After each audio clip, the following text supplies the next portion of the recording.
1, 2. Alors, normalement, bonjour à tous. J'espère que vous m'entendez tous. Hop.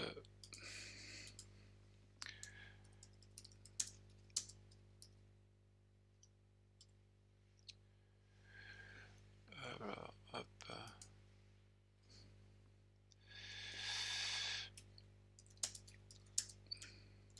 Est-ce que vous m'entendez?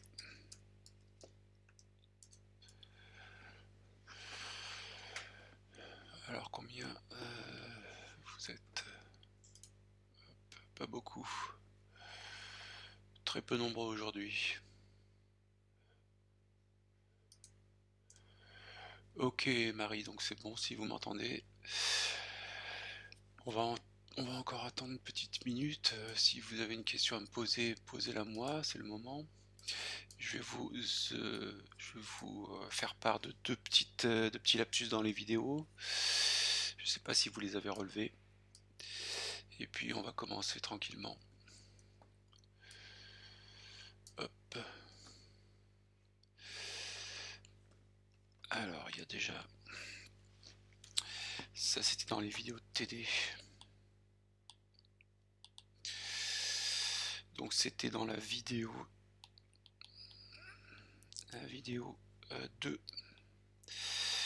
Donc exercice 2 du TD8 à 14 minutes 06 secondes.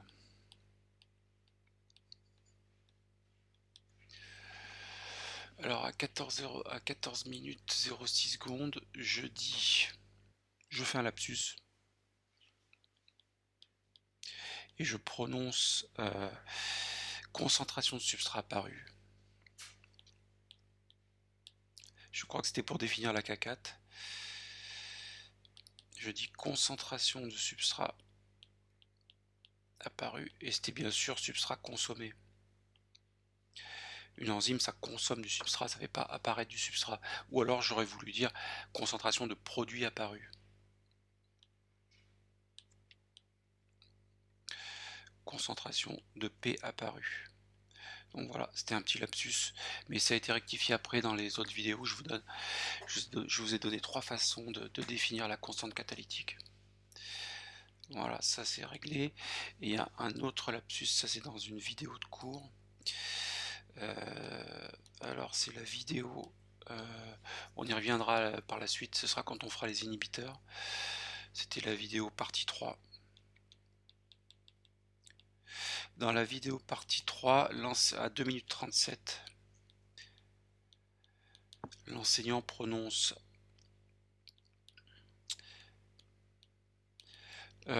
diminution de l'affinité apparente alors que c'est augmentation de l'affinité apparente.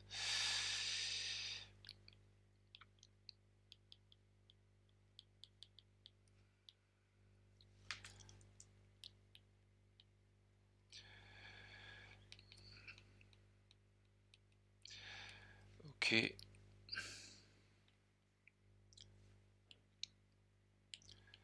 Au lieu de augmentation. Alors c'est augmentation de l'affinité apparente. C'était la Km, c'était pour vous dire que dans le cas d'un inhibiteur incompétitif, la Km diminuait, donc l'affinité augmentait. Ça, on verra ça plus tard. Ok.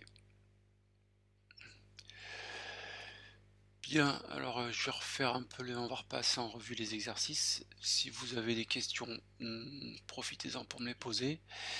Et puis à la fin, je vous referai la démonstration de l'équation de Michaelis parce que je pense que c'est important que elle n'est pas au programme, c'est-à-dire que vous n'êtes pas obligé de savoir la faire, mais c'est important de comprendre d'où viennent toutes ces constantes, toute cette Vmax et toute cette constante de Michaelis.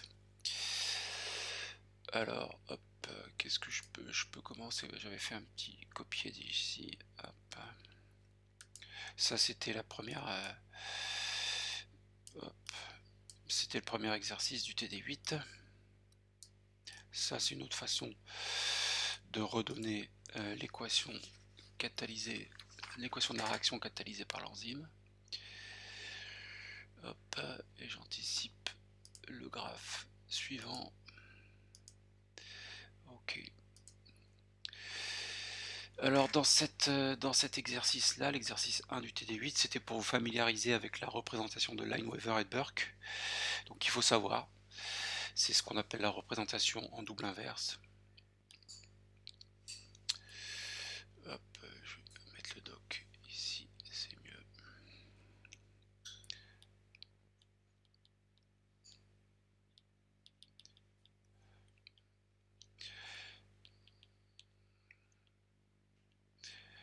De Lineweaver et Burke.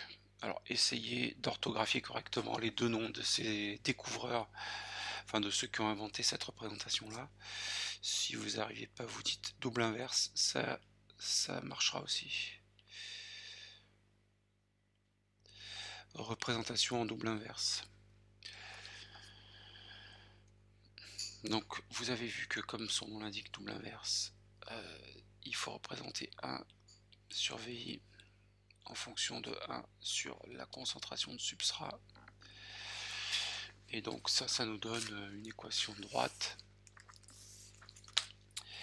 Je ne refais pas la démonstration, mais je l'ai faite dans la première vidéo.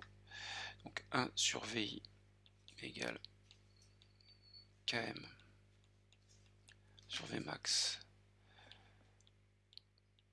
fois 1 sur S plus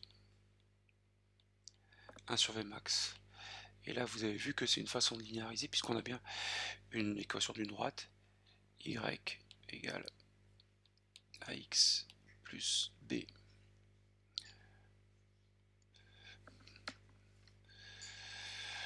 Ok. Alors, quand on veut faire la représentation de Lineweaver and Burke, ça nous donne un graphe. Je ne l'ai pas précisé dans la vidéo, mais ça, comme on va extrapoler dans la partie négative de l'axe des abscisses, c'est important de prévoir, quand vous tracez votre graphe, de prévoir une portion de votre graphe qui sera réservée à la partie négative des x. Alors généralement, on va faire la droite comme ça.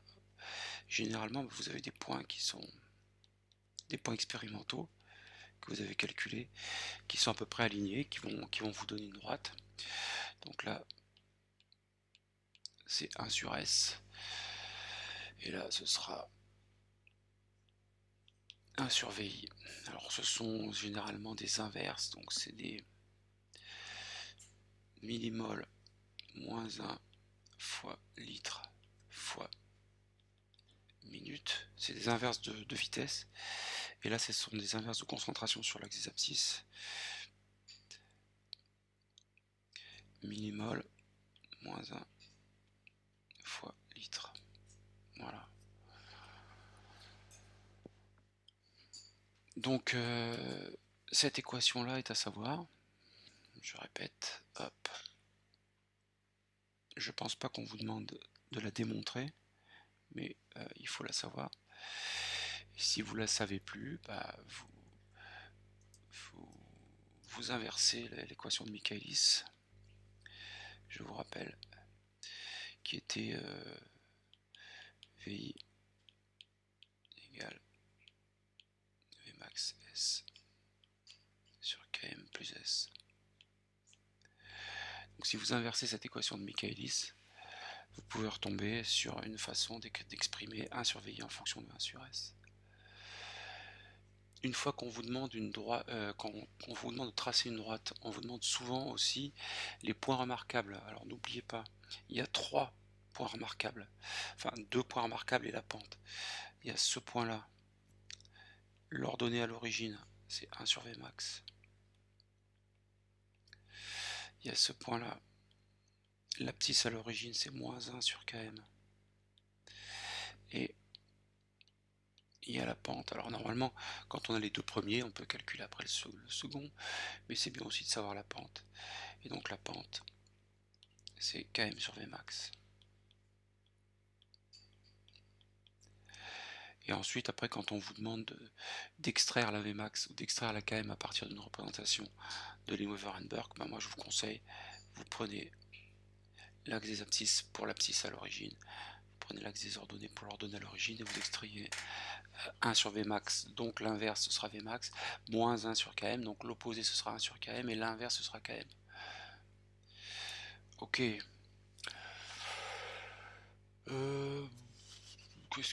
Qu'est-ce qu'il y avait à voir dans cet exercice là? Alors je sais plus trop là, du coup j'ai pas. Hop, je voulais remettre.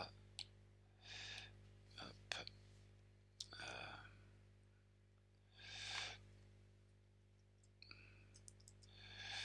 ça c'est la droite qu'on obtient pour les deux enzymes. Hop, donc vous aviez vu que c'était deux enzymes, une sauvage et une mutante, et il fallait voir effectivement quelle était la sauvage, quelle était la mutante. La sauvage c'était la E1, la mutante c'était la E2, et on vous disait que la mutante est différée de la sauvage par la substitution d'une valine par un autre acide aminé. Hop, alors je me souviens plus, on vous demandait donc donner l'équation de la représentation double inverse. Quelle est l'enzyme qui a le plus d'affinité? Alors l'affinité elle va se discuter selon la Km, d'accord? On appelle ça l'affinité apparente.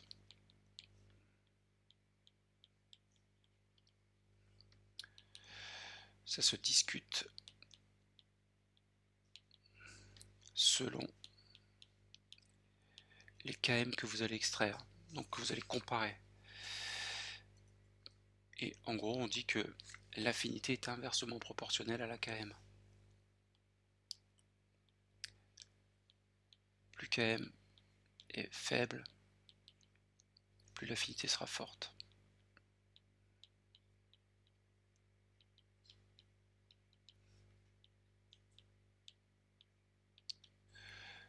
Ça, c'est par analogie avec la constante de dissociation d'une expérience où on aurait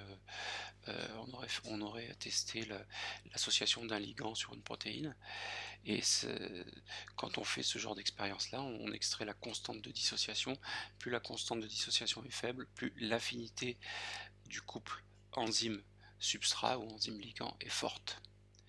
Alors généralement, sachez que pour votre culture générale, une affinité de l'ordre du micromolaire, 10-6 mol par litre, c'est pas trop mal. Ça commence à être une bonne affinité, mais c'est pas top. Une affinité de l'ordre du nanomolaire, donc 10-9, là ça commence à être très costaud.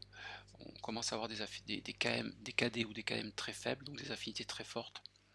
Et par exemple le couple anticorps-antigène, quand un anticorps se fixe sur un antigène, sachez que l'affinité c'est de l'ordre de 10-9. On parle des fois de subnanomolaire, donc en dessous de 10-9. Quand vous avez des affinités subnanomolaires, ça veut dire que la force d'interaction est très très forte. Et donc là, il fallait extraire les KM, d'accord? Donc pour le graphe,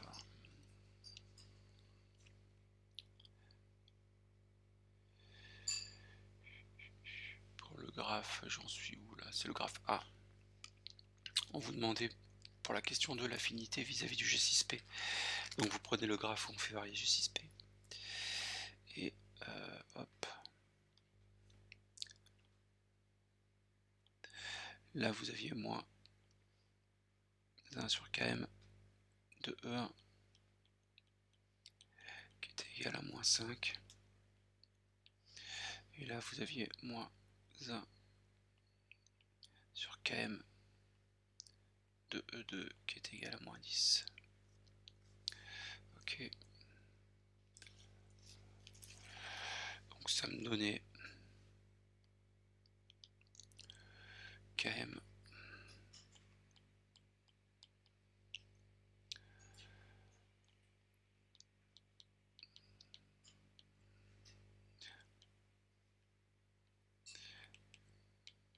ne vous trompez pas sur, hop là, ce que je viens de faire par exemple, ne vous trompez pas sur les unités, c'est des inverses de concentration. Donc après Km de 1 pour le G6P, Alors quand il y a deux substrats, il faut préciser de quel KM, c'est de quel substrat il s'agit. Là, c'est pour le substrat, le KM du substrat G6P pour cette enzyme. 0,2 mmol par litre. Ok, et pour l'autre, pour E2 c'était moins 10. Donc vous aviez le KM du G6P pour l'enzyme E2 qui est égal à 1 sur 10, donc 0,1 millimol par litre. Ok, donc vous comparez ces deux KM, et celui qui est plus petit rencontre d'une affinité plus forte, tout simplement. Okay. Ici, vous voyez, vous les comparez. Le KM de E2 vis-à-vis du G6P est inférieur. KM de E1 vis-à-vis du G6P. Donc E2 a une meilleure affinité pour le G6P que E1.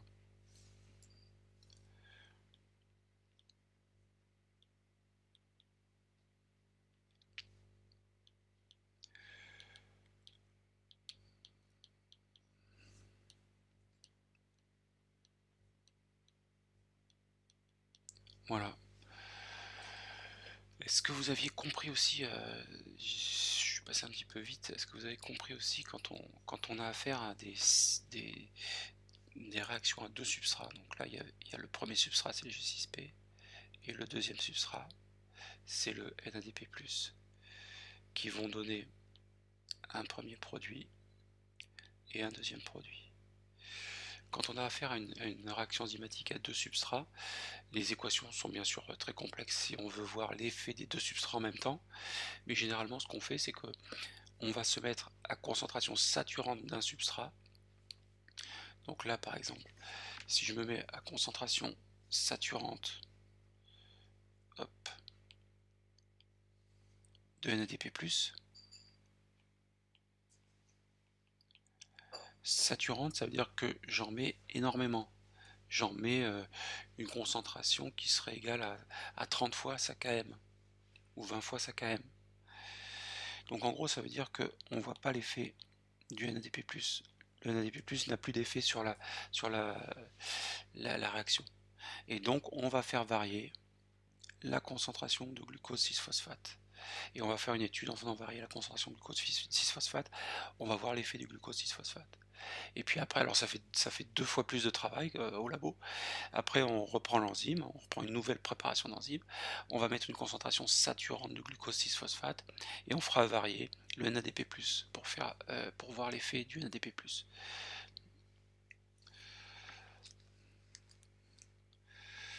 Ok.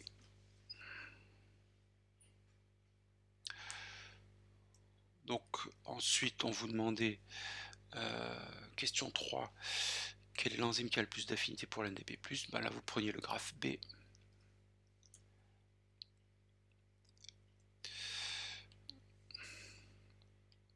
Ça c'était la question 3.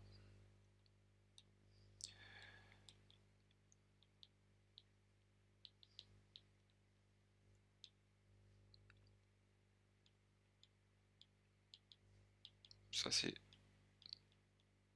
le graphe B qui va nous le dire ça.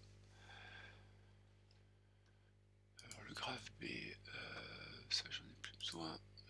Ça non plus. Graphe B.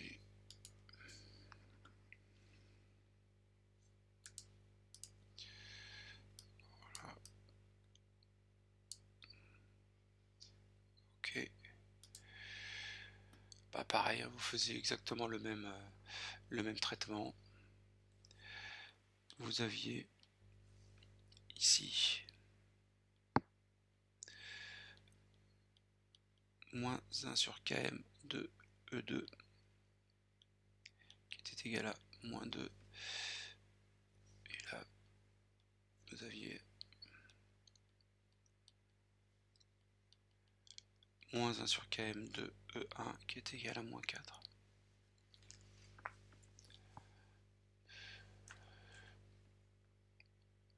Donc si je veux aller un petit peu plus vite, on extrait ça. J'avais la km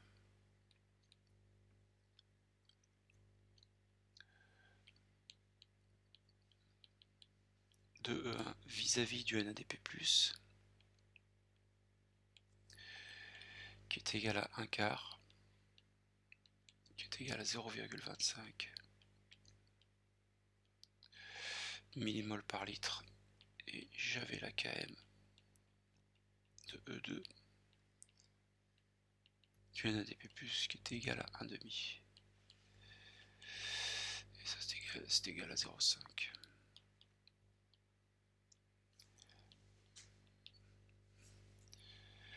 Pareil, ici on voit que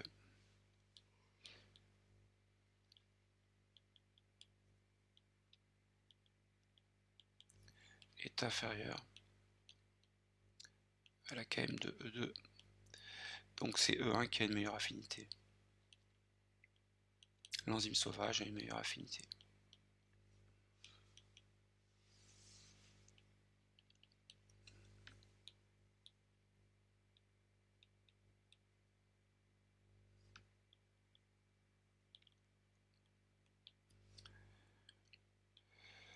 Pour le NADP+.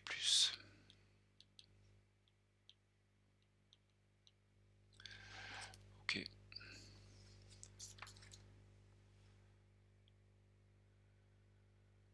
Et alors ensuite,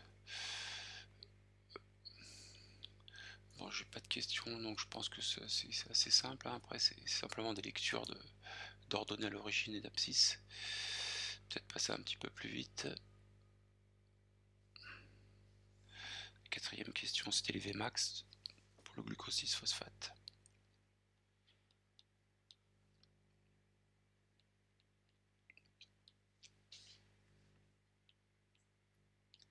Et là, il fallait repasser au graphe A. Et prendre cette fois-ci les ordonnées à l'origine des graphes A.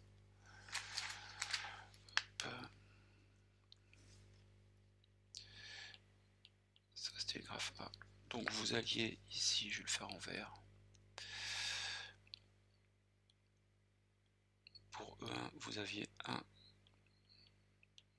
sur Vmax qui est égal à 1.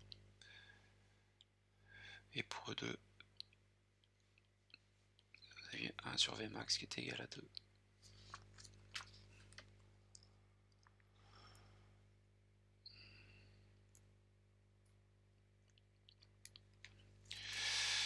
Ok, donc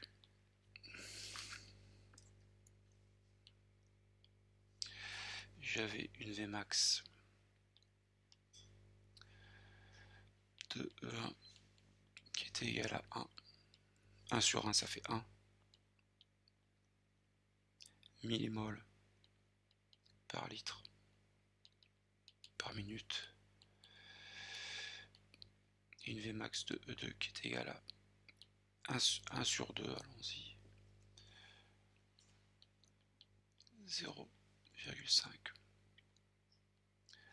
millimol par litre par minute.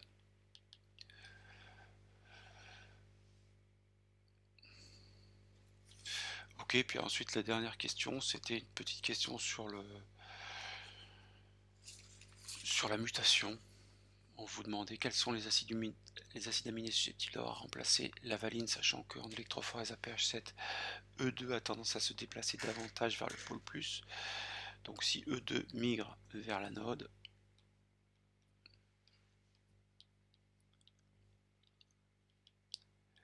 migre davantage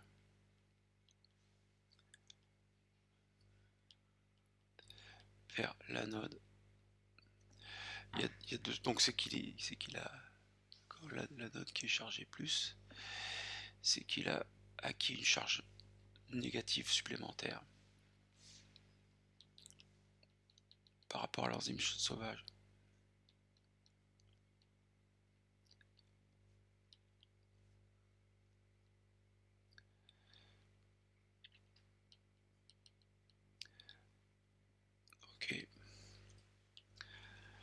Et donc ça, c'était la seule possibilité parce qu'en fait, dans l'enzyme sauvage, il y avait une valine. Donc ça aurait fait une substitution valine-glutamate qui est négatif, ou une substitution valine-aspartate qui est négatif à pH 7. Donc là, on a un gain. L'autre façon de migrer plus vers l'anode, c'était de perdre une charge positive par rapport à l'enzyme sauvage. Si vous perdez une charge positive, bah, vous allez être un peu plus négatif que l'enzyme sauvage. Donc ça aurait fait le même effet. Sauf que perdre une charge positive, ça aurait été envisageable si l'acide aminé qui avait été substitué possédait une charge positive. C'est pas le cas. La valine, c'est neutre. Donc on ne peut pas émettre l'hypothèse qu'il y a une perte d'une charge positive. Ici, avec une seule hypothèse possible, c'était l'acquisition d'une charge négative supplémentaire. Ok, j'espère que vous avez bien compris tout ça.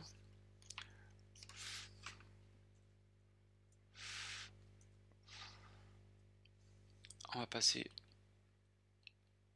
si vous n'avez pas des questions sur l'exercice 1, on va passer à l'exercice 2. L'exercice 2, c'était un exercice aussi sur des estimations de KM, Vmax, etc. Et puis après, de calcul avec de calcul des concentrations d'enzymes avec la K4. Ok. Et des calculs aussi lorsqu'on utilise plus ou moins d'enzymes. Ça, c'est important. Alors, le seul petit... hop, si je vais par là... Seule petite... comment dire... petit piège. Petit piège à 2 centimes. C'était qu'il fallait bien lire l'énoncé. Et qu'on avait mesuré les absorbances après 5 minutes.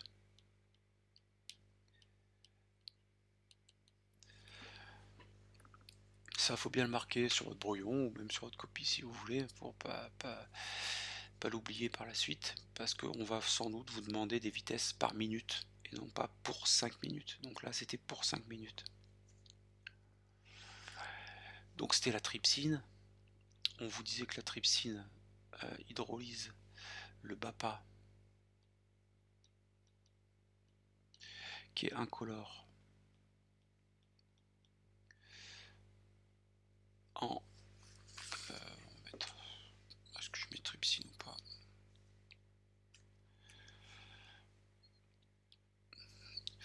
En PNA.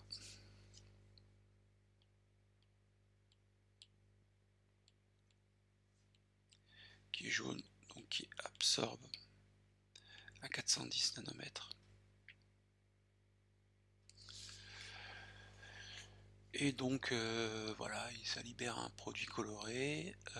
On vous demandait, n'oubliez pas, ça aussi c'était aussi pour vous faire utiliser la loi de Beer-Lambert.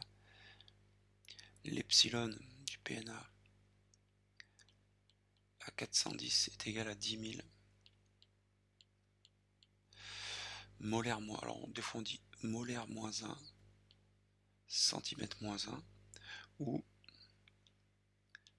mol moins 1 litre par centimètre.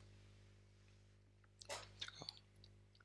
C'est l'inverse d'une concentration par des centimètres. Donc dès que vous voyez ça, ça doit vous mettre la puce à l'oreille. Ça veut dire sans doute, là, je vais utiliser Beer-Lambert.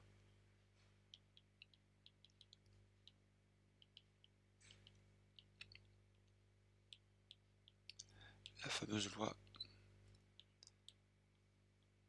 de Beer-Lambert. Et on vous donnait le trajet optique L.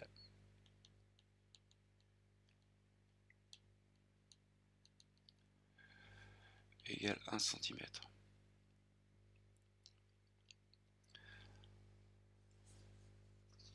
Alors fallait tracer la grille, fallait tracer la courbe sur la grille. Donc là j'ai le...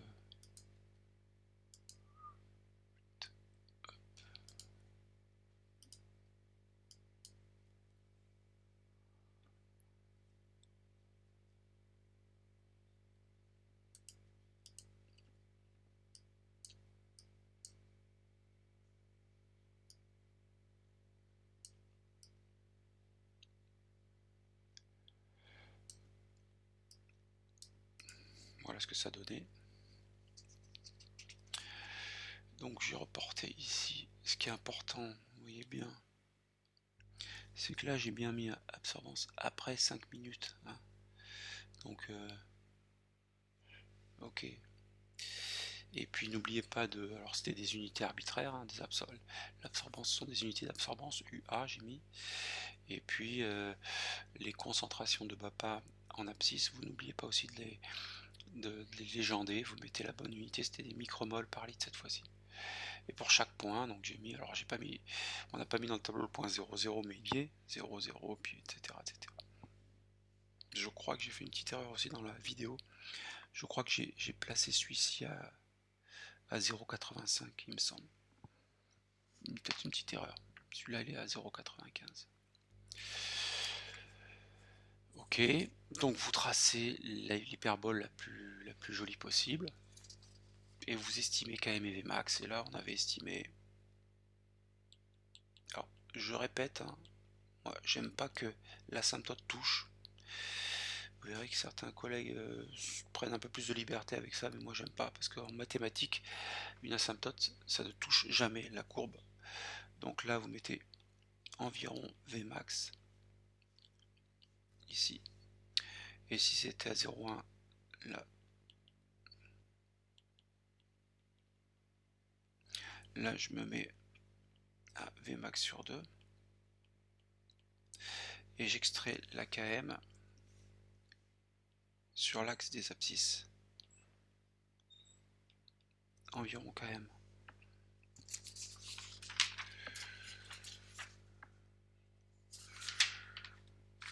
Ok, hop. Alors, je sais plus trop où on en est.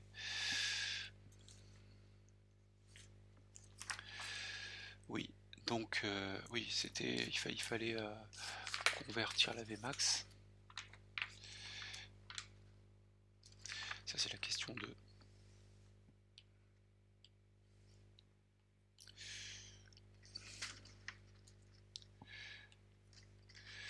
Alors KM, j'avais trouvé qu'elle était environ égale à 5 micromolaires.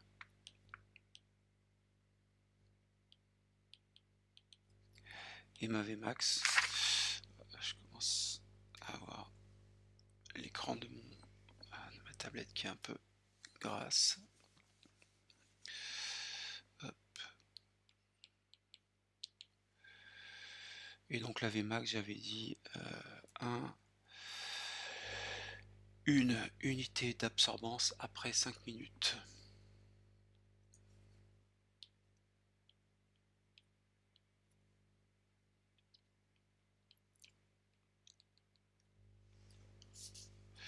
Ok. Donc ma Vmax, on la voulait en delta par minute.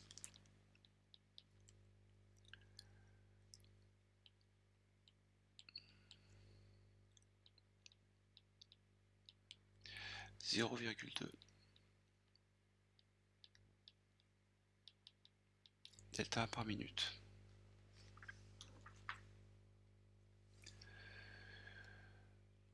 Ok, ensuite...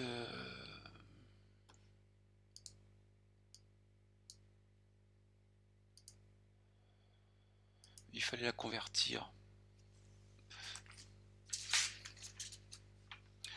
en mol par litre par minute. Et c'est là où on va utiliser la loi de Beer-Lambert qu'il faut absolument savoir.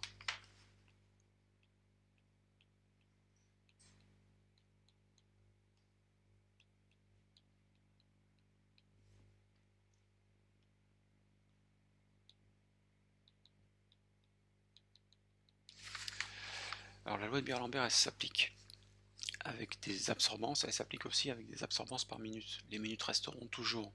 Donc n'ayez aucune crainte. Si vous avez des deltas par minute, vous pouvez utiliser la loi de Beer-Lambert. Et la loi de Beer-Lambert va consister à convertir des deltas par minute en concentration par minute, en mol par litre par minute ici. Donc il faut la savoir par cœur, je vais la mettre en rouge. Absorbance, epsilon, L, fois concentration de l'objet qu'absorbe. D'accord? Ici c'était le PN. Ça c'est en centimètres. Et ça c'est molaire moins 1 par centimètre moins 1 par centimètre, d'accord?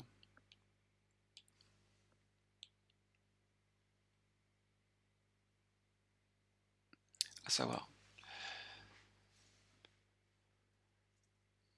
Donc là, la conversion, c'était de se dire que la concentration de PNA apparue en mol par litre par minute,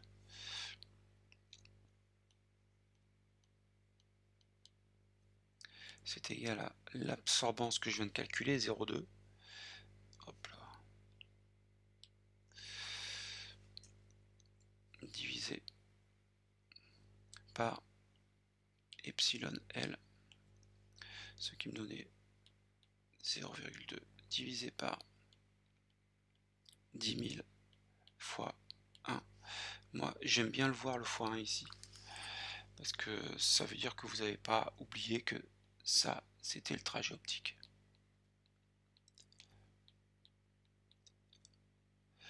Dans 90% des cas, dans les laboratoires, on utilise des cuves de 1 cm d'épaisseur. Donc le trajet optique sera toujours 1 cm. Mais il arrive des fois qu'on a des cuves en quartz, notamment des petites cuves qui font 2 mm. Des très très fines, très fragiles, il faut les utiliser avec précaution, mais elles font 2 mm. Donc si un jour dans un énoncé on vous dit qu'on a utilisé des cuves de 2 mm, ben, il faudra dire que c'est 0,2 cm. Il faudra mettre 0,2 à la place du 1. Bon, c'est rare, mais ça ce sera un piège un peu vache, mais on peut vous le faire, faites attention. N'oubliez jamais, ne négligez jamais le trajet optique. Et ça me donnait 2,10-5 mol par litre.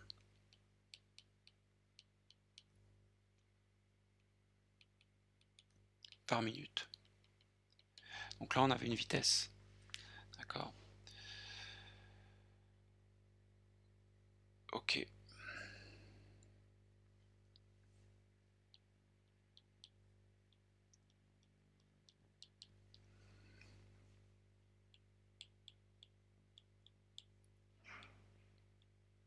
Alors on va mettre environ, si je veux être rigoureux.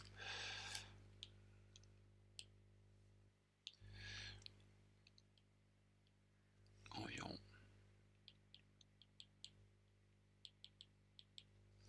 Ok.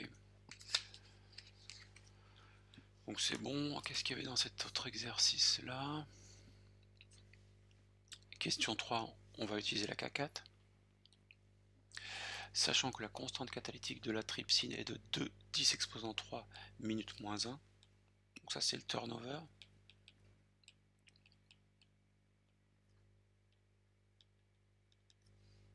Donc ça fait 2000. Donc ça veut dire quoi cette K4? Ça veut dire que la trypsine avec ce substrat là, si on pouvait observer une molécule de trypsine par un microscope hyper puissant, ben on la verrait faire 2000 cycles de catalyse par minute. Voilà, tout simplement. Ça voudrait dire aussi que un K4 de 2000 minutes, c'est le nombre de moles de produits apparus, je ne fais pas le lapsus cette fois-ci, le nombre de moles de produits apparus par mol d'enzyme par unité de temps. Ça voudrait dire qu'il y a eu 2000 moles de PNA apparus pour une mol d'enzyme par minute. Voilà. Moi j'aime bien le turnover. Et n'oubliez pas, ce qui est très important, je vais le mettre en rouge aussi, c'est la relation qui relie la Vmax à la K4.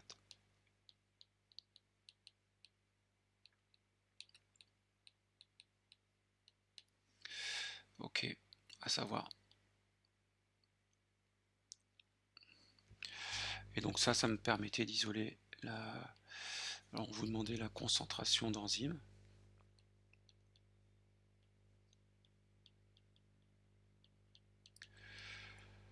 Bah, c'est Vmax sur K4. Et ça c'était 2 10 exposant moins 5 2 10 exposant 3. Et ça me donnait 10 moins 8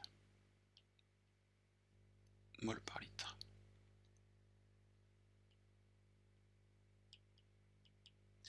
Ce qui équivaut, pouvez rester là, hein, moi ça me suffit en mol par litre, pour vous préciser pas l'unité, ça équivaut à 10 nanomol. Autant bien l'écrire, parce que je vous fais le reproche si vous l'écrivez mal. 10 nanomol par litre d'enzyme.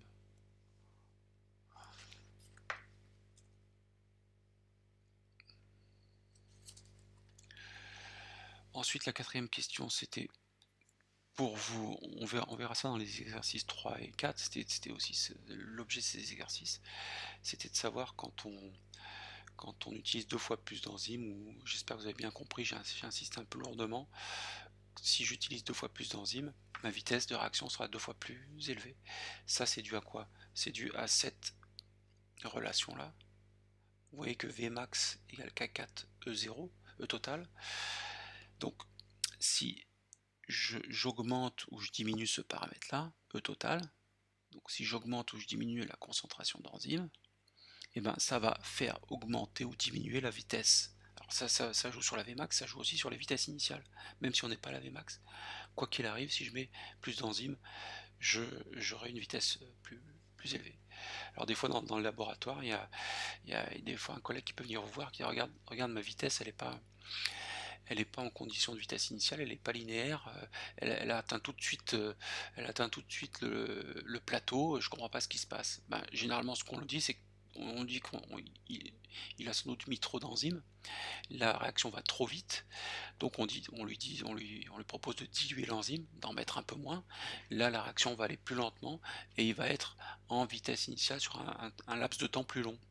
Donc souvent on dit ça, voilà, quand on atteint le plateau trop vite, on dit bah, dilue ton enzyme, tu vas avoir une vitesse moins rapide. Donc ça c'est très important. Et là en l'occurrence on avait mis 12 nanomol par litre.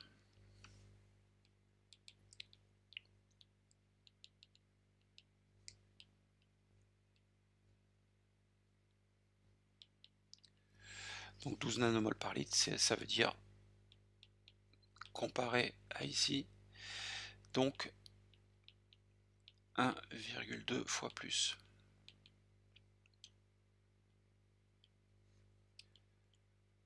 que précédemment.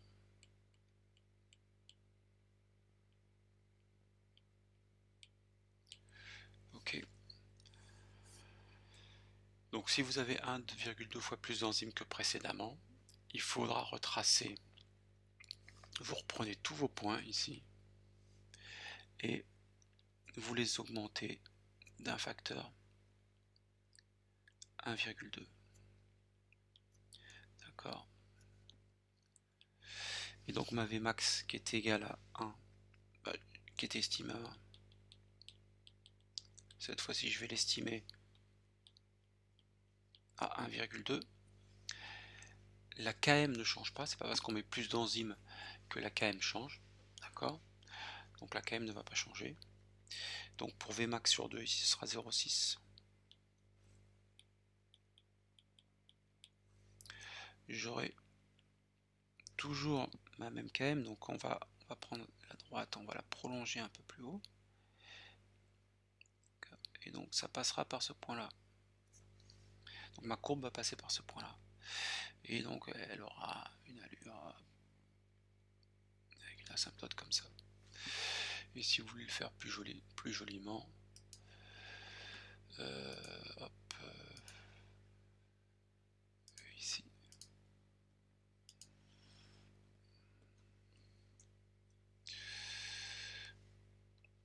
Ça me donnait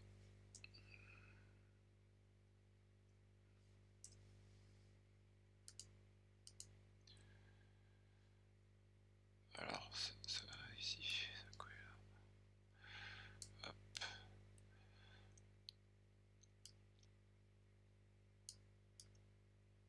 Ça me donnait ce graphe vert ici. D'accord. Et là j'ai remis le point remarquable ici qui était celui-ci pour montrer que la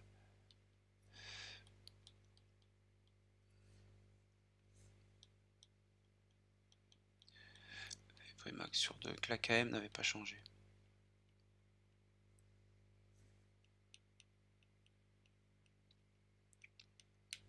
Ok.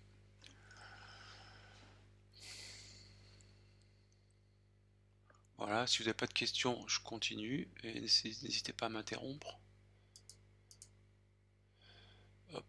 Alors, juste un petit aparté, donc vous allez sans doute recevoir un mail sur la semaine qui arrive. La semaine qui arrive, on n'aura pas de TD, ni la deuxième semaine, je pense. On fait un break pour les vacances de printemps. Alors, on les passera chez nous, mais c'est pas grave. Et on va assurer quand même une petite permanence. Donc moi, je serai de permanence pendant la semaine prochaine. Donc si vous avez des questions, on pourra revoir un peu les TD la semaine prochaine. Et je vais essayer d'organiser aussi jeudi prochain une séance de révision, questions sur les 3 derniers TD qu'on a vus pendant le confinement.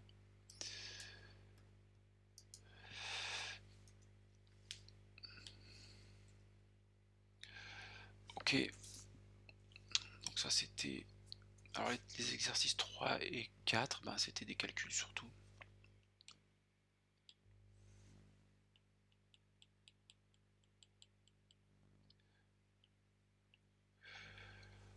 Exercice 3, variation autour de Km et Vmax.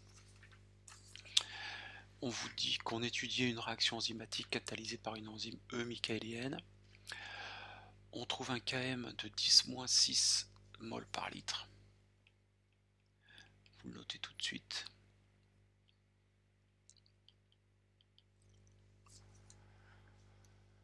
Et on vous dit que pour une concentration de substrat de 10-1,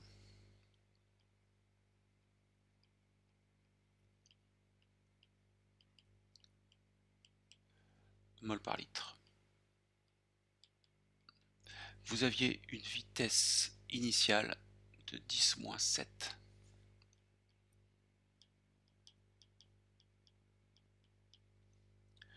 Mol par minute.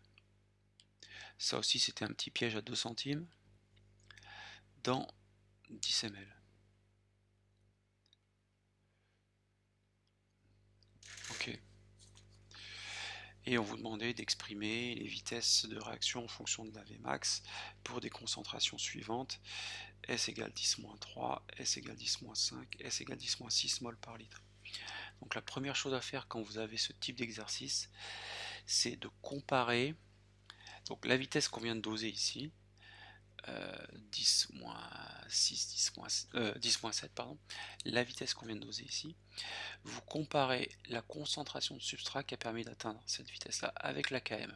Et souvent, on est soit pile poil dans une concentration de substrat égale à la Km, donc on peut en déduire que VI est égal à Vmax sur 2, soit on est dans une concentration de substrat très supérieure à la Km, donc si c'est le cas on peut en déduire que VI est égal à la Vmax, on était pratiquement au plateau de la courbe, etc. etc. Il y a souvent un point remarquable qu'il faudra déduire. Et ici c'était clair que j'avais noté qu'on était à 100 000 fois la Km.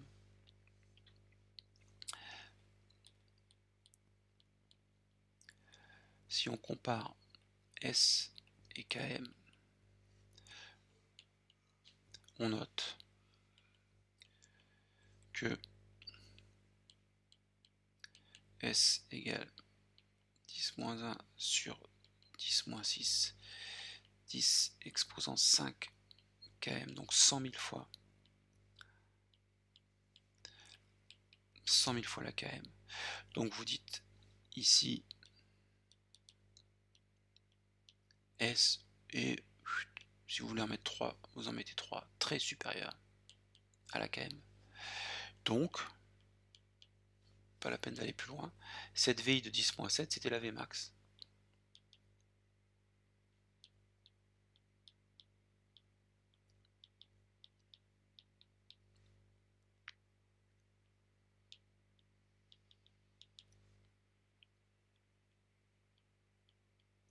Dans 10 ml, n'oubliez pas. Voilà, là on avait trouvé la Vmax. Ok, Alors la question 1, c'était pour faire des calculs en fonction de la KM. Donc on est dans le cas «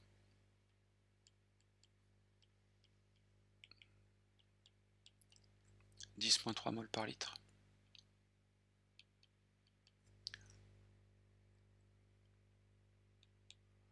Vous regardez 10-3 mol par litre. Alors 10-3 mol par litre, soit vous le comparez à la KM, c'est pas ce que j'ai fait dans la correction, soit vous remplacez sa valeur dans l'équation de Michaelis. Alors si je veux faire ça, hop, on va essayer de ruser un petit peu. Ça, on va le mettre ici. On va mettre l'équation de Michaelis là.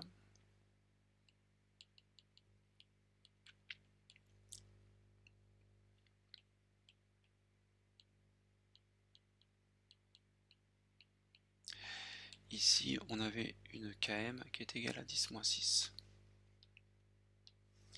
Donc on peut dire que VI est égal à Vmax S sur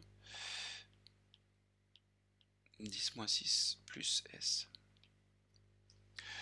Donc soit vous remplaciez cette valeur de 10-3 ici et ici. C'est ce que j'ai fait dans l'exercice. Soit vous disiez simplement, hop, ici, S égale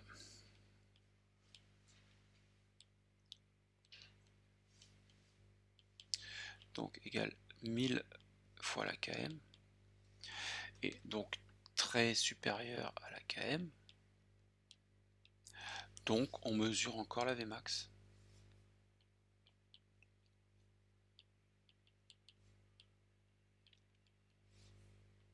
Voilà, c'est une autre façon de répondre, et qui était tout autant acceptable, le raisonnement était acceptable. Maintenant vous voyez que là, ça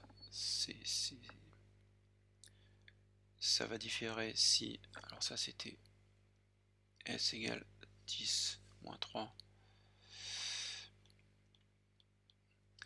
pour S égale 10 moins 5.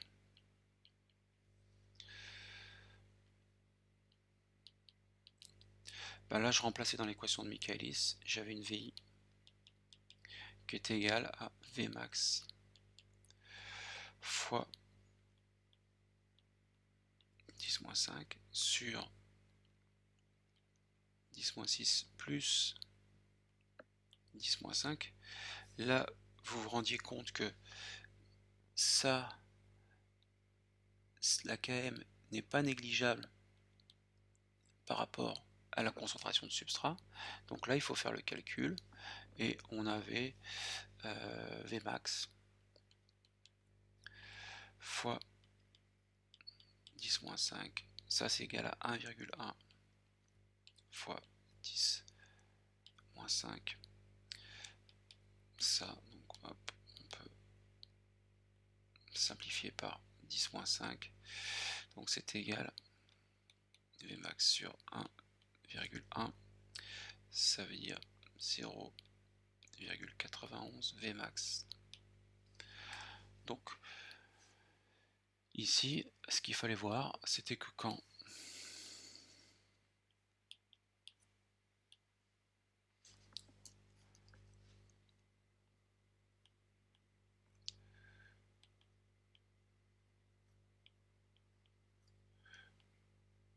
S égale 10 km, j'ai mon écran qui surchauffe là. Quand S égale 10 km, alors VI égale 91% de la Vmax.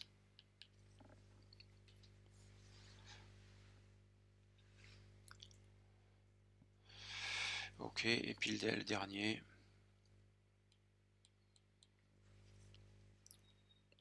On était dans un point remarquable. On était égal à la KM.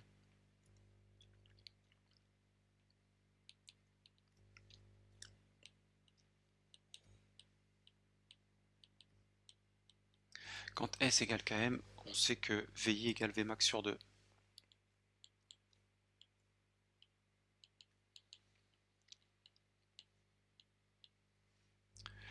Voilà, donc 0,5 Vmax.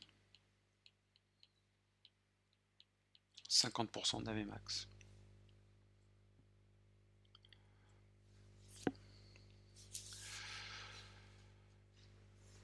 Calculer les vitesses en mol par litre par minute.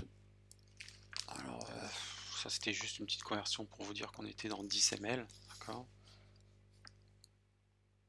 Ça c'est la question 2. Qu'est-ce que j'ai mis? La Vmax est égal à 10-7 mol par minute dans 10 ml. 10 ml c'est 0,01 litre. Donc la Vmax sera égale à 10-7 sur 0,01 pour l'avoir en mol par litre. Et ça me donne 10-5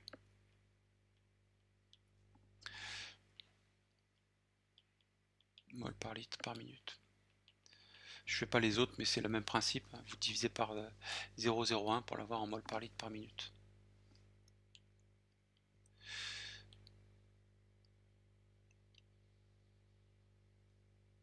Voilà. Et puis Q3, sachant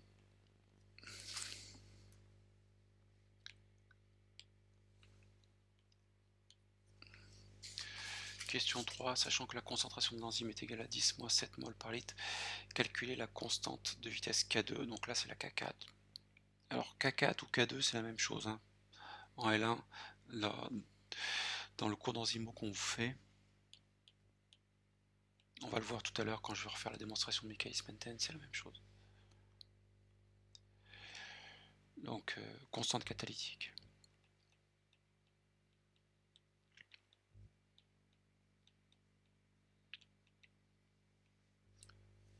Et ben vous prenez toujours la relation qui relie la Vmax à la concentration d'enzyme, c'est un facteur K4 qui la relie. Donc vous utilisez cette formule-là et vous isoliez K4. Ok. Et ça me donne... ça me donnait 10-5 sur 10-7. Et ça me donnait 100 minutes moins 1. Donc elle a un turnover de 100 minutes. Elle fait, cette enzyme catalyse 100 fois la réaction par minute. Tout simplement. C'est bon, vous êtes toujours là. On va passer au quatrième. Et puis si vous n'avez pas de questions, bah, ensuite je vais vous refaire la démonstration de l'équation de Michaelis.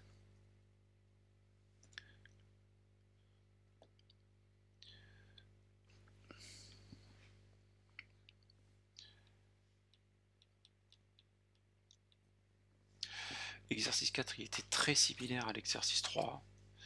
C'est toujours pareil. Vous aviez une KM de 4,210-6.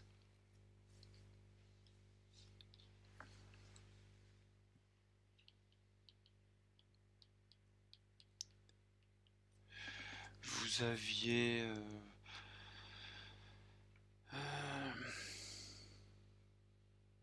pour une concentration d'enzyme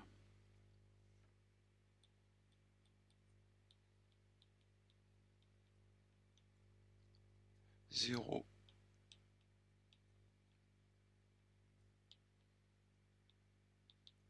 mg/ml et S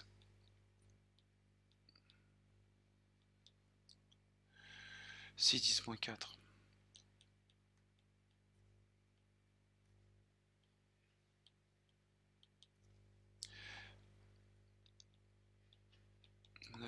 VI de 30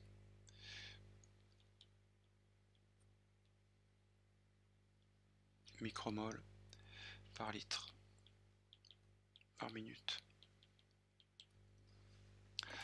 Et là, il fallait voir aussi en comparant la concentration de substrat avec la km. J'ai pas mis l'unité de la km, je suis allé un peu vite. Km c'était des moles par litre. En comparant la concentration de substrat avec la km, vous faites une comparaison et vous déduisez, est-ce que je suis vraiment dans une zone égale à la km? Si je suis dans une zone égale à la km, alors ce que je viens de mesurer c'était Vmax sur 2. Si je suis dans une zone très supérieure à la km, alors ce que je viens de mesurer c'était la Vmax. Ok. Et ici, qu'est-ce que j'avais vu qu'on était à 142 fois la km?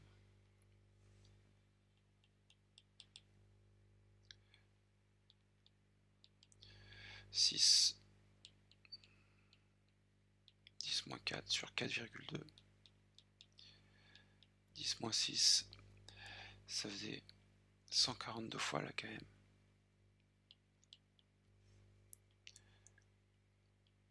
Donc, hop là.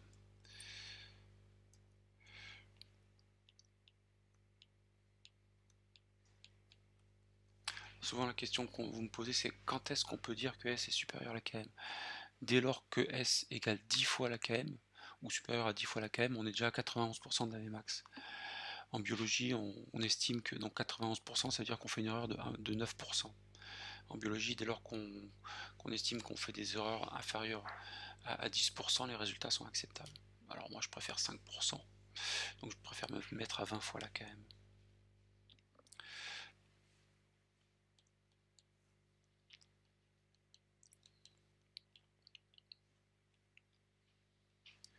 Donc cette valeur de 30 micromoles par litre par minute, c'est égal à la Vmax.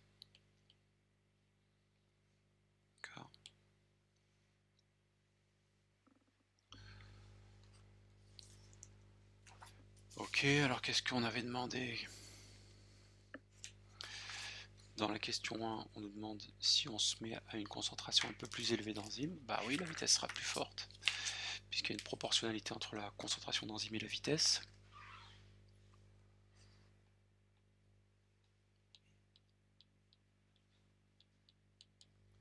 Si E total égale 0,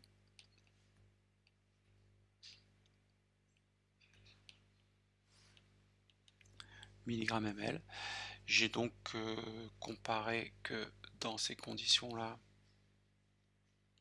par rapport à la condition précédente, 0,03 versus 0,02, ça fait 1,5 fois plus d'enzymes.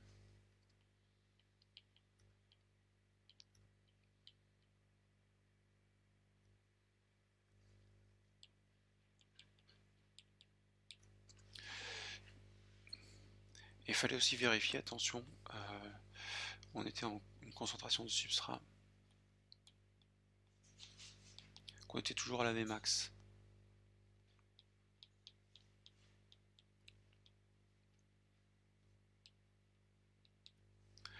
Donc ici, il fallait comparer aussi.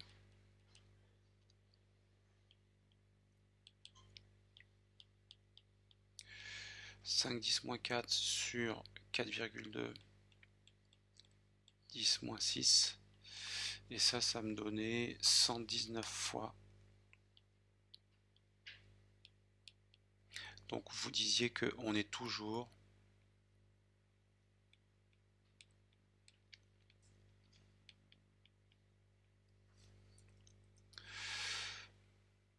dans des conditions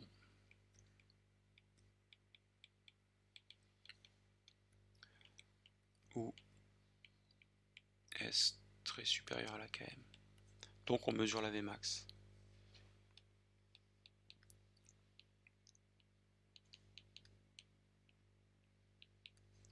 Et ce sera égal à 1,5 fois 30, ce qui est égal à 45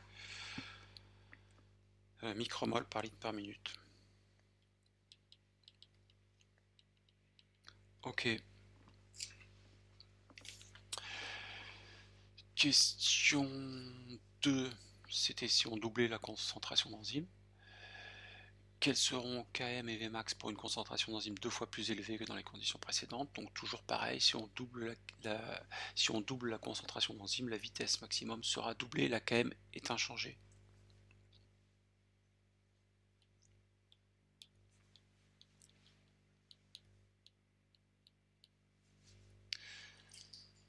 Alors,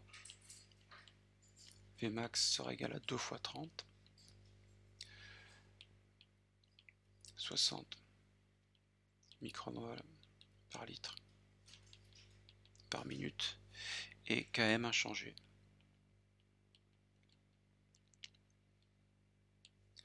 Km inchangé, ça veut dire qu'elle sera toujours égale à 4,2 fois 10-6 mol par litre.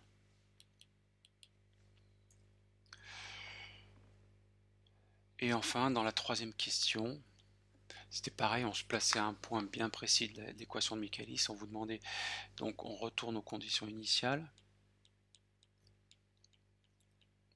Pour E total égale 0,02 mg/ml.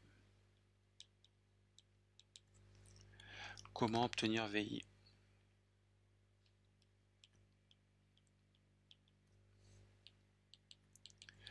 Égale à 15, donc 2 fois plus faible. Donc là, il fallait comparer les VI, tout simplement. Je compare cette VI de 15 avec la Vmax.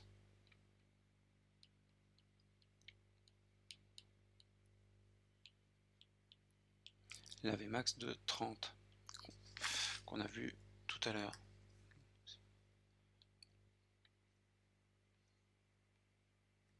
Micromol par litre par minute. Et là, ça saute aux yeux, il n'est pas la peine d'aller plus loin. Je vous ai fait une autre solution si vous vouliez passer par le calcul, mais là, je ne vais pas le refaire. Vous déduisiez ici que, ici, VI égale Vmax sur 2. Donc, il faut utiliser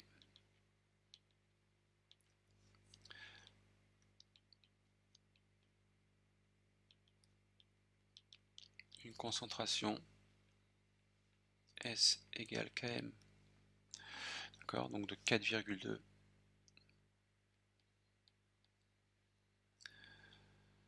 10-6 mol par litre.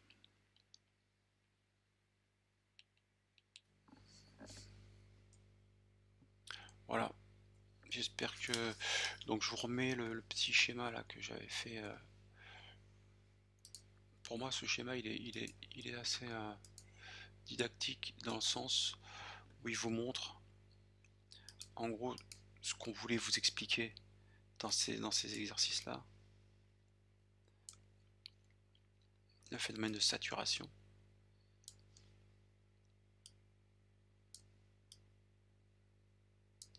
Donc je vous ai dit dans la vidéo que j'avais normalisé cette équation de Michaelis ici.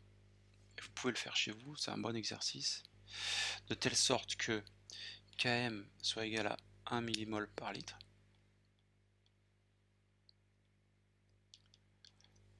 Et oh là. Hop, on va essayer d'effacer un petit peu tout ça. Et VI égale, alors la Vmax on avait dit que c'était 100%. D'accord.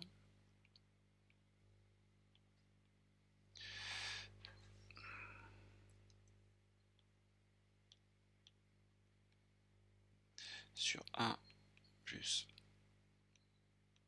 S.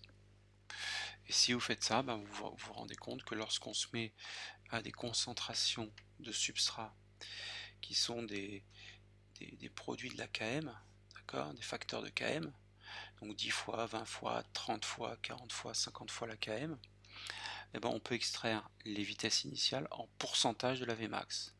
Et pour 10%, pour 10 fois Km, on en arrive à 91% de la Vmax. Pour 20 fois Km, on en arrive à 95% d'AVMax. C'est pour ça on se dit généralement dans un laboratoire, expérimentalement, si on veut essayer d'estimer la KM, quand je demande à quelqu'un, dose-moi la Vmax, pardon, si on veut estimer la Vmax, si je demande à un étudiant, dose-moi la Vmax de cette enzyme-là, il va me dire quelle est la KM, je lui donne la KM et il va se placer à 20 fois la KM. 20 fois la KM en concentration de substrat, ça correspond à 95% de la Vmax. Et on dit que l'estimation est bonne. On s'arrête là. On n'est pas obligé de se mettre à 142 fois la KM comme dans les exercices, ou même 100 000 fois la KM. Là, on aurait des concentrations de substrat qui seraient énormes. C'est pas la peine d'aller aussi loin. À 20 fois la KM, c'est suffisant. Voilà, moi je pense que j'ai fait le tour des exos. Alors, est-ce que vous avez des questions? Je sais que vous n'êtes pas nombreux, je vais voir combien vous êtes. Mais c'est de plus en plus... Hop. 1, 2, 3, 4, 5, 6, 7. Vous êtes 7. De notre côté, c'est bien d'être 7 aussi. Hein, c'est-à-dire qu'on peut se...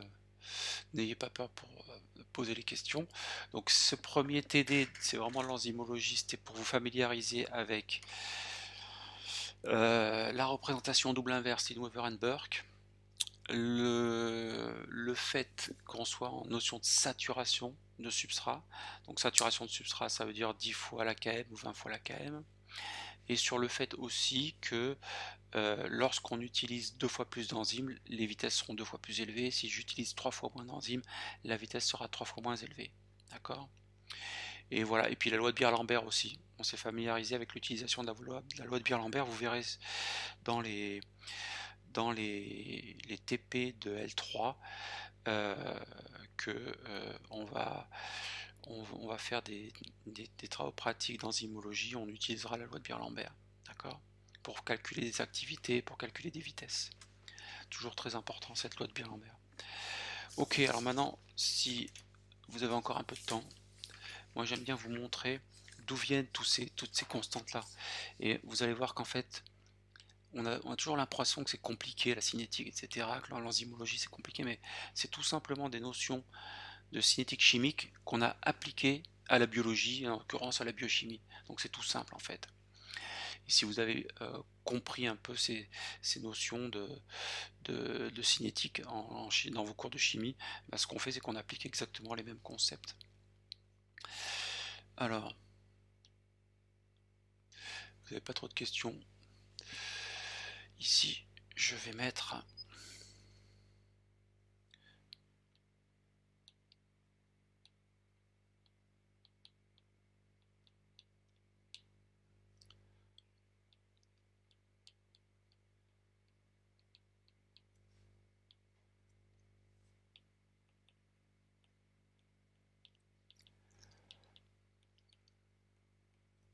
Michaelis-Menten. Alors, Michaelis, c'était un homme et Menten, c'était une femme. Et il faut, pour rendre hommage au dieu, il faut dire Michaelis-Menten. On a souvent tendance à dire Michaelis, à citer le premier et à oublier un peu la seconde. Donc, on va se passer dans une équation. Alors, pour l'instant, je fais aucune approximation. E plus S va donner cet intermédiaire qui va donner E plus produit. Ok. Pour chacune des étapes de la réaction, il faut pas oublier de mettre des constantes cinétiques. Je vous rappelle, alors on utilise aussi la nomenclature en chimie. Les constantes cinétiques, ce sont des minuscules. Donc là, je mets K1, K-1 pour le sens retour. Et là, je mets K2, K-2 pour le sens retour. Déjà, le petit piège, enfin, c'est pas un petit piège, c'est pas un problème de notation, c'est comme ça qu'on le note ici. Le K-1, c'est des indices. K1 et K-1, K2 et K-2, ce sont des indices. Alors, ne le mettez surtout pas, ce que je veux pas voir après dans les calculs, et des fois ça dérive, c'est K-1. Hop, ce petit indice de moins 1, il est venu se mettre à la hauteur de la constante, et ça fait une soustraction. Vous soustrayez moins 1 de K. C'est pas le cas du tout, hein. Donc ça, ne faites jamais ça. Et pour vous dire aussi que dans les bouquins anglo-saxons, moi j'aime bien ça, hop, ils appellent ça la K-on, et ils appellent ça la K-off. K-on c'est constante dans le sens aller, K-off c'est constante dans le sens retour. J'aime bien cette notation là parce qu'il n'y a pas d'indice là. Alors il aurait fallu mettre après K-on 2 et K-off 2. Mais bon, voilà, donc on est dans les, on va dire, ici, donc en Europe, on utilise plutôt cette notation K1, il faut le savoir, et K-1. Ok, donc ça ce sont des constantes cinétiques, donc des minuscules. Ok, vous avez l'habitude de voir ce genre de choses. Ok, hop, je remets là. Donc, on va écrire maintenant l'équation de la vitesse de cette réaction.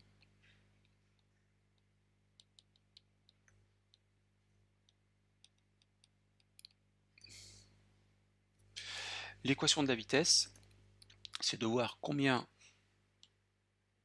il y a de produits qui est apparu en fonction du temps, ou combien il y a de substrat qui a été consommé.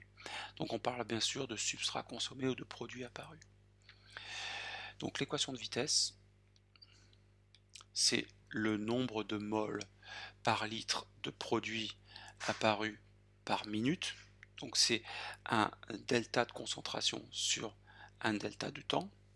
Donc on va la noter comme ça. Alors ça je vais le mettre. L'équation générale de vitesse, petit a, ce serait égal dp sur dt. J'ai des problèmes d'écran aujourd'hui. Il est un peu grave, il faut que je le nettoie. Alors c'est quoi dp sur dt? Bon, c'est aussi égal à moins. C'est symétrique.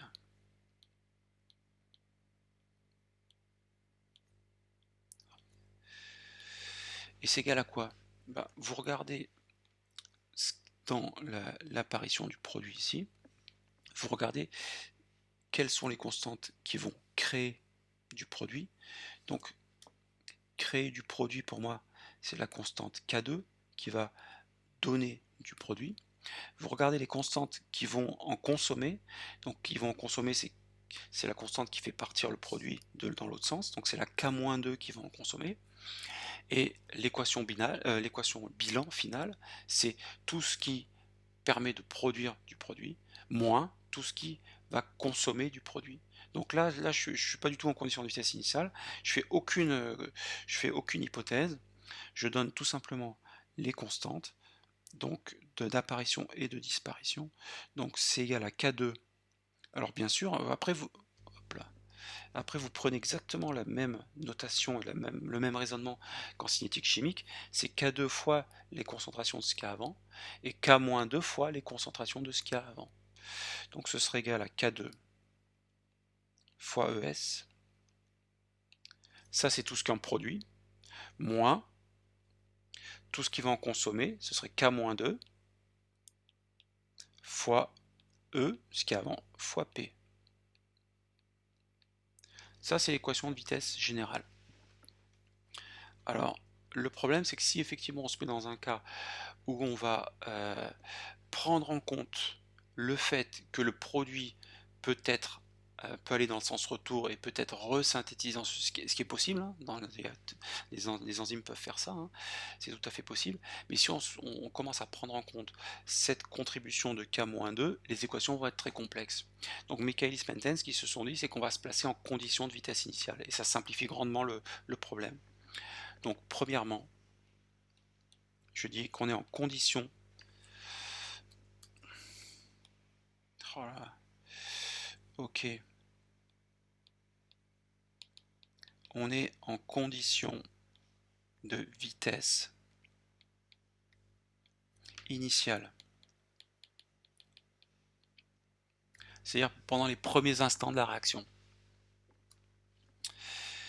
Et bien, se dire que quand on est en condition de vitesse initiale, alors si vous voulez, d'un point de vue empirique, on va dire pas plus de 20% de substrat consommé.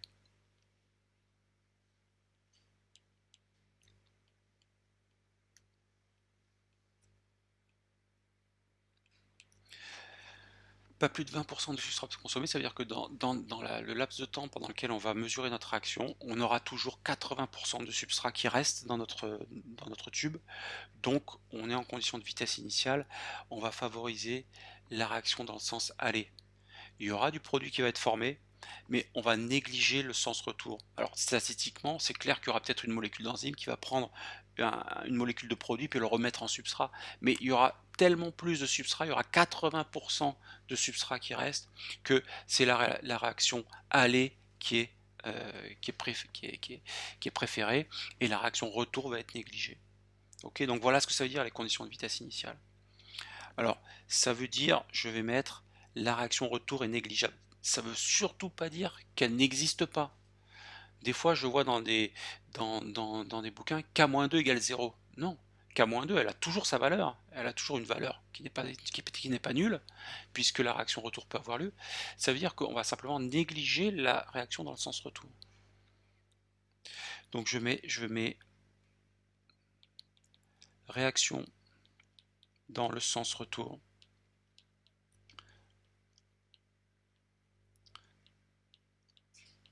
Est négligeable.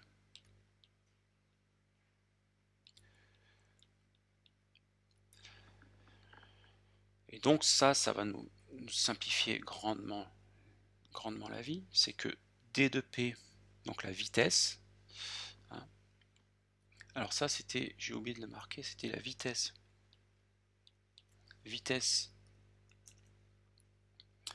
Alors D2P, alors maintenant je vais mettre VI, vitesse initiale.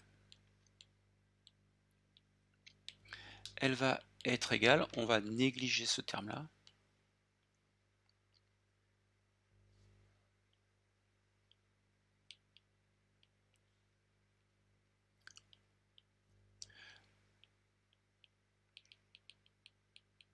En condition de VI, négligeable en condition de VI.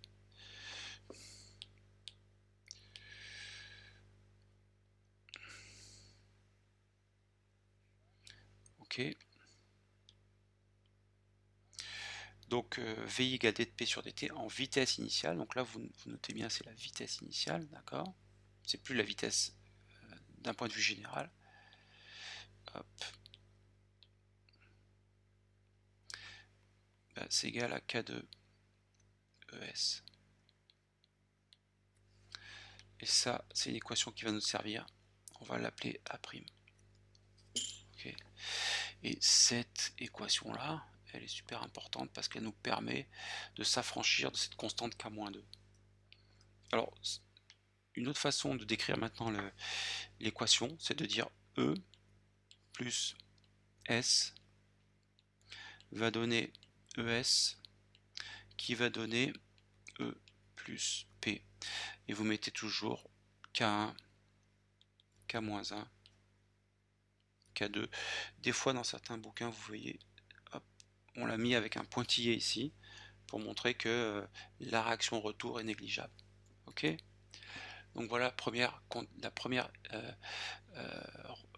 condition qu'on doit mettre en œuvre, c'est les conditions de vitesse initiale. Ok, maintenant, ça va se compliquer un petit peu, mais je vais essayer de vous expliquer un peu ce concept-là. Deuxièmement, il faut dire qu'on est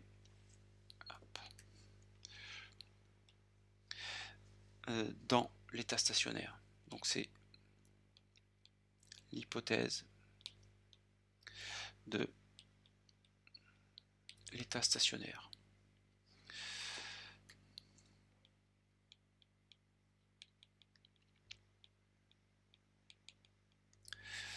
Alors, ça, c'est pas Michaelis-Menten. Il faut rendre hommage aux deux autres. C'est Brix, Haldane, qui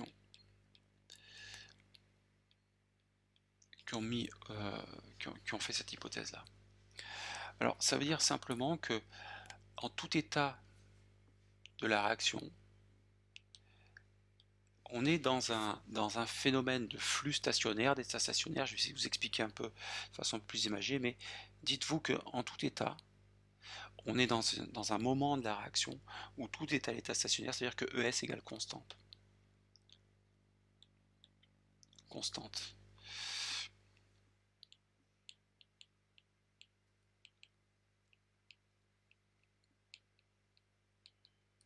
Mathématiquement parlant, ça voudra dire que la dérivée de ES par rapport au temps, si elle est constante, sa dérivée sera nulle. Et ça, on va l'utiliser pour faire une nouvelle équation. Avant d'aller plus loin, j'ai l'habitude d'expliquer l'état stationnaire comme quelque chose où on veut, par exemple, on fait une analogie, on veut tester le comportement d'une voiture. Et l'idée, donc l'enzyme, ce serait la voiture. Et on vous dit, voilà, on veut étudier le comportement de cette voiture pendant 1 heure, lorsqu'elle roule pendant 1 heure. Alors vous êtes sur un circuit, et puis pendant 1 heure à 100 km/h. Et donc on va mettre une vingtaine de voitures à notre disposition. Donc il y aura 20 chauffeurs. On va tous prendre place au volant d'une voiture. Et notre mission à chacun des chauffeurs, c'est de démarrer la voiture, de se mettre sur le circuit, de la mettre à 100 km/h et de rouler pendant 1 heure à 100 km/h de façon à ce que les techniciens fassent tout leur relevé, etc., relèvent le comportement du moteur, etc. Bref, nous, ça ne nous intéresse pas après ce qu'ils font. Nous, ce qui nous intéresse, c'est de se mettre à 100 km/h pendant 1 heure. Donc, c'est d'être à l'état stationnaire pendant 1 heure à 100 km/h. Alors comment on ferait? On monte tous dans notre voiture, on démarre le contact, et puis on va commencer l'expérience. Donc on va passer la première, on va accélérer, on va passer la seconde, etc. On accélère jusqu'à ce qu'on soit à 100 km/h. Et une fois qu'on est à 100 km/h, là on bouge plus. Et on reste tous identiques, on est tous à la même vitesse. Ce qui se passe avant cet état stationnaire, c'est ce qu'on appelle l'état préstationnaire. Ça, il est indépendant de chacun d'entre nous. Il y a quelqu'un d'un peu nerveux qui va passer les vitesses à fond et puis qui va se mettre à 100 km/h en 5 secondes. Et puis une fois qu'il a 100 km/h, il s'arrête, il a 100 km/h. Il y a quelqu'un d'un peu plus calme qui va passer les vitesses tranquillement et qui va se mettre à 100 km/h, mais il va atteindre les 100 km/h au bout d'une minute parce qu'il veut pas, voilà, il veut pas appuyer sur le champignon. Bref, tout ce qui se passe avant, c'est l'état préstationnaire. Et cet état préstationnaire en enzymologie, c'est pas facilement étudiable. Alors on peut l'étudier en moyen d'appareils qu'on appelle des appareils de mélange rapide, de stop flow, mais en termes d'enzymologie qu'on va faire ici en mélange manuel, on va pas étudier l'état préstationnaire, on va étudier l'état stationnaire. Donc c'est ça pour moi l'état stationnaire. Donc une autre façon mathématique de se dire, c'est que on a mélangé l'enzyme, le substrat, on a fait 2-3 retours de mélange par inversion du tube, et une fois qu'on a atteint, on va dire 10 secondes, on estime que tout le mélange est homogène à l'intérieur du tube, et là on est à l'état stationnaire. Ce qui se passe pendant ces 10 secondes pendant lesquelles j'ai mélangé mon tube, c'est exactement ce qui se passe dans la voiture pendant que j'ai accéléré jusqu'à être à 100 km/h. C'est l'état préstationnaire, ça je veux m'en affranchir. Et mathématiquement, se dire qu'on est à l'état stationnaire, c'est dire que ES égale constante. Voilà. Voilà, en gros, c'est ça. Alors, c'est pas très facile à comprendre, cette notion-là, mais voilà, c'est en gros, si vous n'arrivez pas à comprendre, dites-vous simplement que vous l'admettez, que ES égale constante. Ok, alors une fois qu'on a fait ça, ben, on va écrire donc D de ES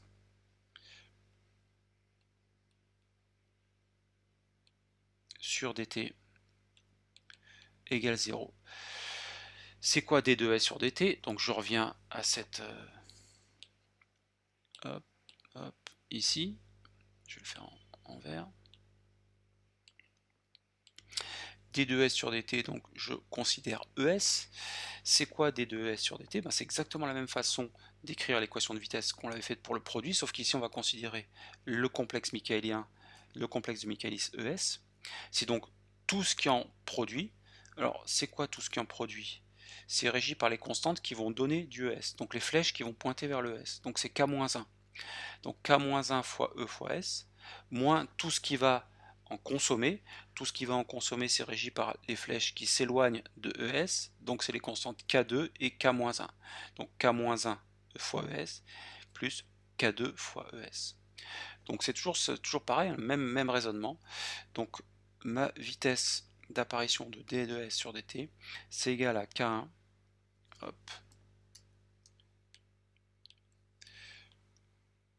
fois E fois S, moins tout ce qui va m'en consommer. Alors ça va être K2ES et K-1ES, donc si je mets ES en facteur, je peux dire que c'est égal à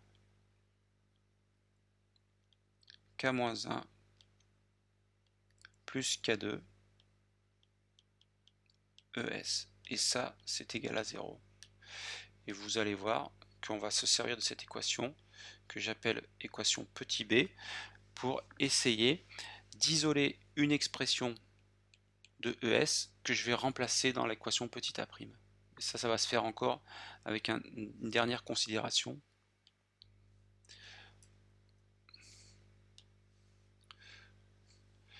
Hop. Donc la troisième considération que je dois faire, c'est qu'il y a conservation des espèces enzymatiques. C'est bon, toujours pas de questions, vous suivez? J'espère que vous n'êtes pas parti.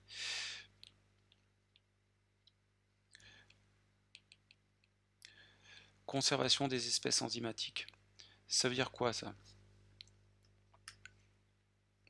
Ça veut dire qu'en tout temps de la réaction, ma concentration totale d'enzyme, ce sera égal à l'enzyme qui sera sous forme libre, qu'on appelle ici E, plus l'enzyme qui sera sous forme de complexe enzyme-substrat.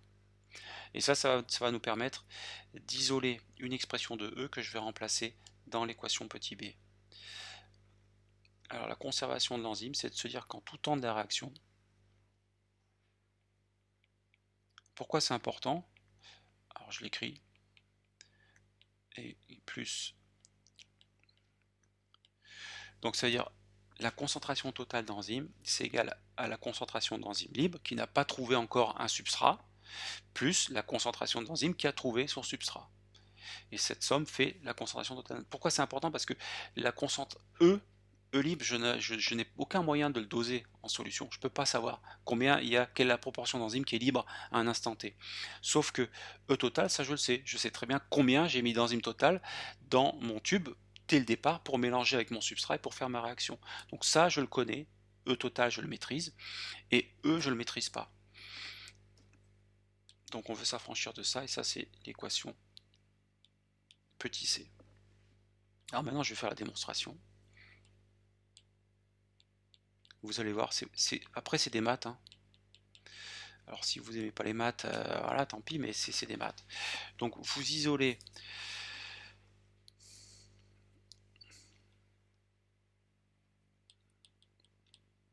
extraire E de l'équation petit c. Extraire E de l'équation petit c, c'est trivial.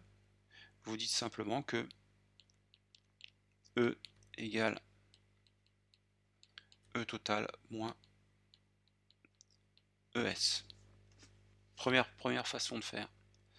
Ensuite, ce qu'on va faire, c'est qu'on va remplacer cette expression de E dans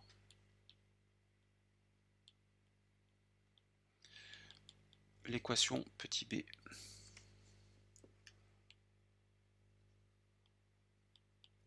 Si je remplace cette expression de E dans l'équation petit b, l'équation petit b c'était celle-ci, hein. K-1, bah, E je vais le remplacer par E total moins ES, et je vais essayer d'isoler une expression, alors j'en suis là, c'est ici, là je vais remplacer E libre par E total moins ES, et je vais essayer d'isoler ES. Donc si je remplace E dans l'équation petit b, cette expression de E dans l'équation petit b, ça me donne, alors quelque chose d'un peu complexe, mais là il ne faut pas se tromper dans le développement, ça me donne K1 facteur de E total moins ES fois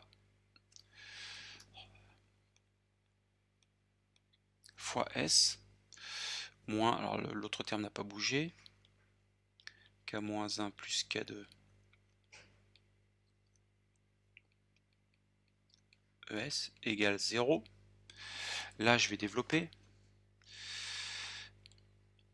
Je développe ça. J'ai donc K1 fois E total S moins K1 fois ES S moins K-1 plus K2 ES égale 0. Et là, vous allez voir, dans cette expression-là, je vais mettre ici hop, ES en facteur. Je vais le faire passer de l'autre côté du membre de l'équation et je vais pouvoir isoler une expression de ES en fonction de tout le reste. D'accord? Donc là, j'étais égal à K1. J'ai fait passer de l'autre côté déjà. K1 E total S est égal à K1 ES S plus K-1 plus K2 ES. Là, je mets dans le membre de droite ES en facteur. Donc ça, c'est égal ES facteur de K1 S plus K-1 plus K2. D'accord? Ok.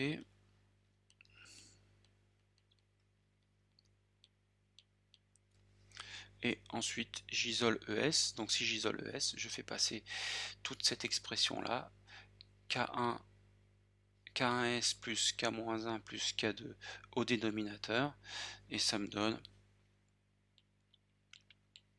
ES égale cette fraction-là, K1 E total fois S sur K1 S plus K-1 plus K2. Alors à ce niveau-là, on a presque terminé, parce que cette expression-là maintenant de ES, je vais la remplacer dans l'équation de vitesse initiale que j'ai appelée A'. Avant de faire ça, c'est là que c'est pas très intuitif, il y a une petite astuce, c'est que vous allez diviser le numérateur et le dénominateur par K1. Et si vous divisez le numérateur et le dénominateur par K1, ce que je vais faire, c'est que je vais m'affranchir de cette K1 ici qui va disparaître, cette K1 ici qui va disparaître, et cette K1 qui va apparaître ici au dénominateur de K-1 plus K2. Donc j'ai donc ES qui est égal à cette fraction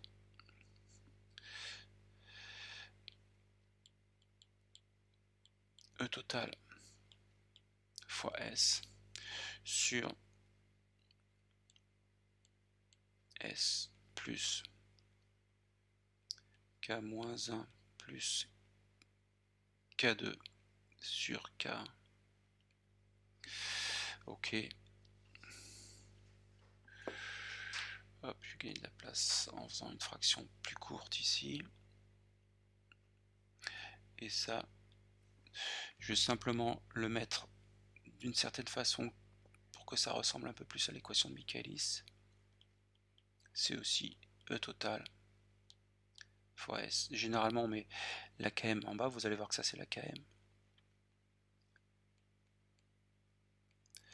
Plus K2 sur K1, on la met plutôt à gauche, plus S, on le met plutôt à droite. Voilà. Et donc cette expression de ES, maintenant, je vais la remplacer dans l'équation A'.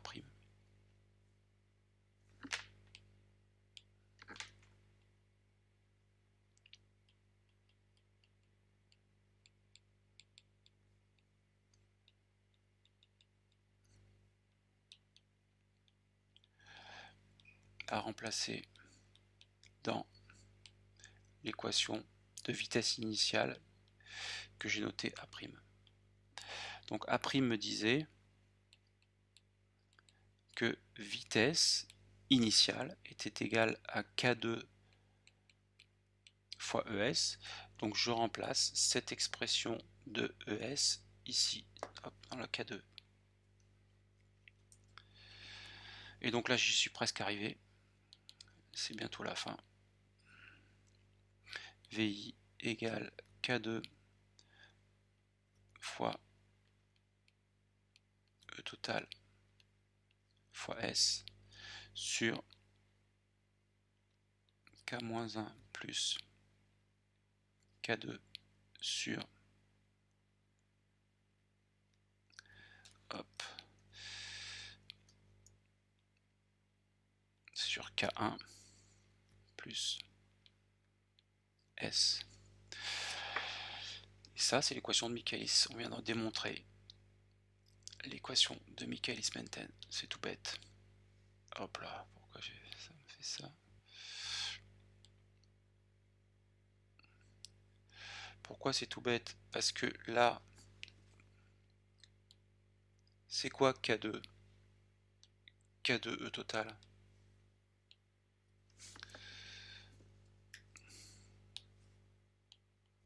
Hop, je vais y arriver. C'est Vmax.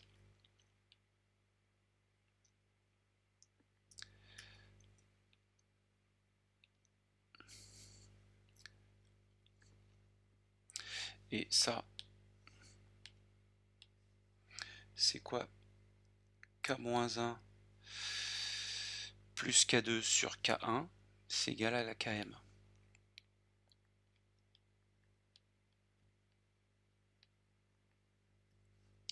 Ok?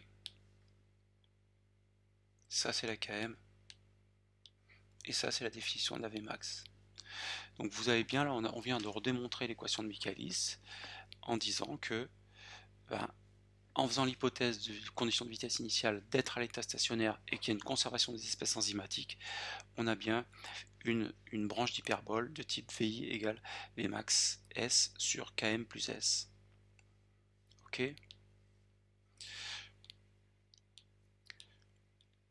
Ça, c'est la définition de la Vmax. K2 égale K2E total, que vous devez savoir, puisque c'est grâce à ça que vous allez calculer la constante catalytique, ou si on vous donne la constante catalytique, vous allez calculer la concentration d'enzymes.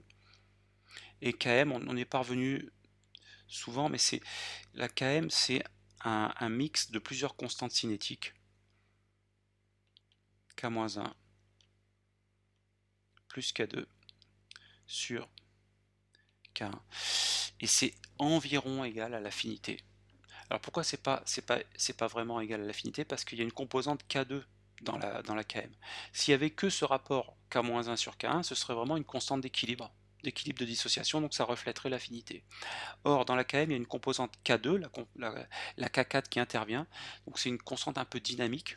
C'est pour ça qu'on ne peut pas dire de but en blanc que le Km reflète l'affinité de l'enzyme pour substrat. Mais c'est une première approximation, c'est souvent le cas. Pourquoi? Parce qu'on sait que K2 est très petit devant K-1, ça veut dire que K2 dans la plupart des cas est négligeable et que la Km revient à écrire un ratio de K-1 sur K1, donc à être une constante d'équilibre. Ça, c'est quand on dit dans ce cas-là qu'il y a un équilibre rapide qui se forme entre l'enzyme et son substrat avant que la catalyse ait lieu. Dans ce cas-là, Km effectivement est assimilable à une constante d'équilibre. Mais c'est pas vraiment une constante d'équilibre, il y a cette composante K1 qui intervient. K2 pardon, qui intervient. Donc voilà, j'espère que vous êtes content d'avoir réalisé que, j'espère vous l'avoir montré, que c'est pas si compliqué que ça de démontrer l'équation de Michaelis. C'est tout simple, c'est simplement d'utiliser les règles de la cinétique chimique appliquées à l'enzymo et de faire quelques petites approximations, dire qu'on est à l'état stationnaire et dire qu'on est en condition de vitesse initiale. Voilà, moi c'est tout ce que je voulais vous dire pour démystifier un peu l'enzymo, vous montrer que c'est quand même accessible. Maintenant j'ai à peu près fait le tour, alors j'attends si vous avez des questions, posez-les moi, sinon on va clore la séance. Est-ce que ça a été clair pour tout le monde? Est-ce que j'en ai perdu beaucoup? Ouais, il y en a quand même quelques-uns, 1, 2, 3, 4, 5, 6, 7, 8, merci aux 8 d'être restés jusqu'au bout. Et puis voilà, ensuite la semaine prochaine on fait, il n'y a pas de TD, La semaine d'après, il n'y aura pas de TD, mais on va en profiter pour faire des séances de révision. Donc je vous contacterai, je pense que je vais avoir en charge plusieurs groupes de TD. Je contacterai tous les étudiants de ces groupes-là et on essaiera de refaire une séance ici sur Twitch en direct de questions-réponses. Voilà, pas eu de questions aujourd'hui. C'est bon, vous n'êtes pas endormi là? Il y a toujours quelqu'un ou pas? J'ai l'impression que tout le monde est parti. Bon, ben au revoir à tout le monde et puis je vous redonne rendez-vous à la semaine prochaine, à jeudi prochain. Au revoir.